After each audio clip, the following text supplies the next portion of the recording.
milliards de dollars de Bitcoin et le choc d'offre sera si important que nous cesserons de mesurer le Bitcoin en termes de monnaie fiduciaire. Pour ceux qui pensent que c'est un petit rigolo, eh bien simplement Michael Saylor possède MicroStrategy qui possède 58 milliards de dollars en Bitcoin et on voit sur ce graphique à chaque endroit qu'il a acheté. Selon moi, il n'a pas forcément pris les meilleures entrées, il a souvent pris des grosses bulles quand ça monte, des petites bulles quand ça descend. Faudrait faire l'inverse, selon moi. Alors oui, je sais que c'est vraiment un Bitcoin optimiste puissance 10 000, mais maintenant on a Michael Saylor, BlackRock, Elon Musk, même Donald Trump. Ce que dit Michael Saylor, c'est partiellement vrai. Il y a seulement 21 millions de Bitcoin et donc forcément pas tout le monde pourra posséder un Bitcoin dans le futur. La courbe logarithmique du Bitcoin sur du long terme, souvent c'est un graphique qu'on regarde en début de bull run pour fixer des targets de bull run tout simplement. Et on se dit par exemple ici, on se disait ouais vas-y 60 000, c'est l'ATH, c'est ici qu'on prendra les profits. Quand on était sur les 35 000, on se disait vas-y 116 000 $. Et une fois qu'on teste ces zones, on oublie. Cette courbe logarithmique a littéralement défini chaque ATH durant ce bull market, également chaque bottom, à quelques détails près, comme par exemple ici avec le crash Covid, on a pété à la baisse, mais très rapidement on a réintégré. Ici pareil c'était le crash FTX, on a pété à la baisse et très rapidement on a réintégré. Mais sinon, à chaque fois, on a défini les ATH et les bottoms. Sauf que maintenant, regardez bien, nous sommes en 2025 et cette courbe commence à devenir horizontale. C'est-à-dire que tôt ou tard, eh bien, ce truc ne va plus monter, il sera horizontal. Et donc, forcément, tôt ou tard, si cette accumulation continue, on va péter cette courbe à la hausse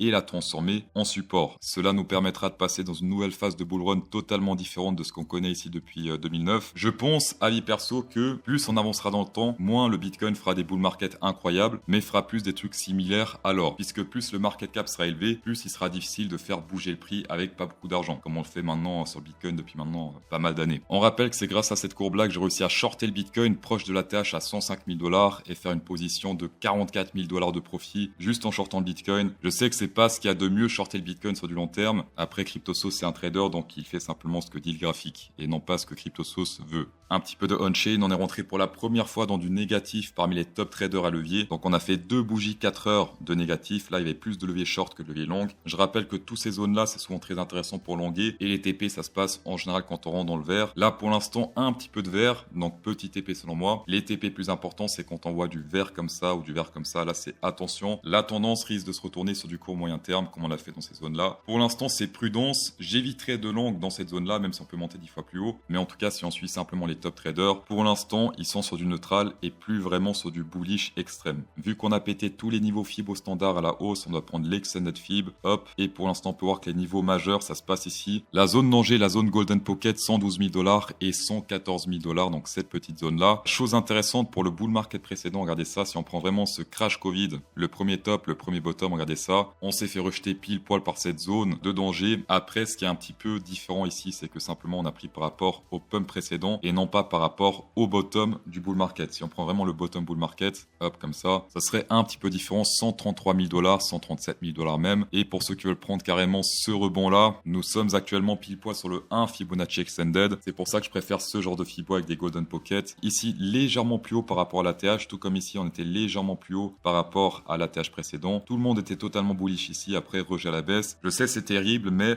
le marché est malheureusement terrible. Me comprenez pas mal, je dis pas que là, il y aura un bear market qui va commencer. Je dis simplement qu'il y aura beaucoup de gros acteurs qui vont sortir du navire. Si vous appréciez ce genre de graphique, ce genre de Fibonacci que personne trade, eh bien une insertion de pouce bleu dans cette vidéo ferait extrêmement plaisir. Et pour les personnes qui sont là pour la première fois, un abonnement à la chaîne ferait encore plus plaisir. Mon trade Polkadot sur Bitunix, pour l'instant, j'ai pris le premier profit ce matin. Les leviers sont calmés parmi les top traders. Qu'est-ce que je fais? Eh bien, simplement, je sécurise. Pour les personnes qui souhaitent faire de l'underground trading sur Bitunix, en description, vous avez 12% de rabais sur les frais durant la semaine et même 20% de rabais tous les week-ends. Jusqu'à 8500 de bonus et inscription en 8 secondes grand max. C'est juste magnifique. Sinon, également Bluefin qui est no KYC, BitGet qui est KYC mais qui a plus d'options, BingX pareil. Et sinon, ZoomX également no KYC, mais je trouve, avis perso, que Bluefin et Bitunix pour l'instant surpassent totalement ZoomX. Je rappelle que toutes les personnes qui traitent sur Bitunix, peut-être vous le savez pas, mais vous avez accès ici à ces liquidations potentielles underground qui sont totalement filtrées. On va commencer directement par tout ce qui est dézoomé avec Binance, Bybit et BitMEX. Ça peut monter encore un petit peu plus haut, 105 000 $, 106 000, même 107 000 $ dans ces zones-là. Ça, c'est du court terme, mais attention, il y a de plus en plus de personnes qui long, que ça soit ici, long avec du levier, et donc potentiellement même des gens piégés sous les 100 000 $. Il y a 2 jours, on a pris cette très jolie zone de liquidation sur Bybit. Une fois qu'on l'a pris, qu'est-ce qui se passe? Léger retournement avec un petit range, accumulation de levier au nord et au sud, mais surtout ici sur du court terme au nord. Donc cette fameuse zone de laquelle je parlais juste avant, 106 000 $ jusqu'à environ 107 000 $, pas mal de liquidations assez importantes. Le sud également est pas mal rempli, mais en termes de blocs, eh bien le nord est plus intéressant, mais vraiment sur du court terme pour les scalpers. Les news économiques majeures, demain 14h30, on aura l'inflation aux US et également, attention, jeudi 14h40, Jérôme Powell qui va parler. Il n'y aura pas de taux d'intérêt, mais attention, forte volatilité attendue.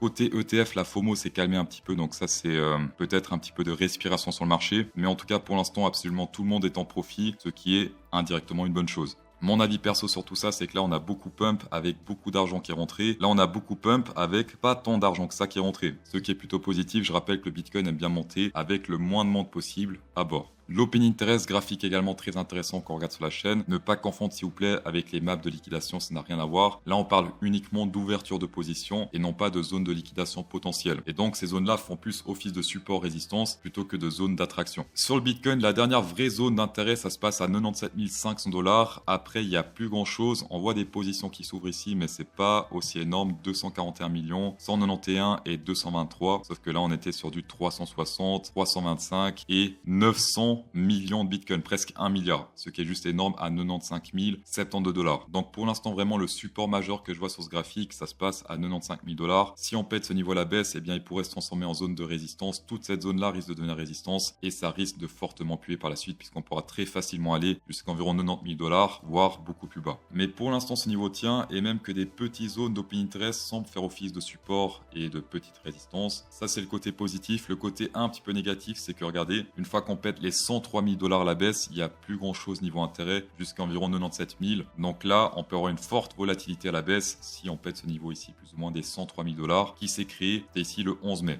On va passer au gagnant des 100 $ sur Bitunix qui sprint à l'écran, bravo à toi. Et la question à laquelle il faut répondre aujourd'hui, c'est est-ce que vous pensez que demain, on va clôturer sous cette zone de support très important, ou moyennement importante on va dire, autour des 103 475 $, ou bien au-dessus. Vous avez jusqu'à aujourd'hui minuit pour répondre. Si vous participez plus tard, eh bien ça, je ne prends pas en compte. Dans tous les cas, merci d'avoir shaké la vidéo, ça fait extrêmement plaisir. Insérez un pouce bleu dans cette vidéo pour incrémenter encore plus le plaisir, et bonne soirée.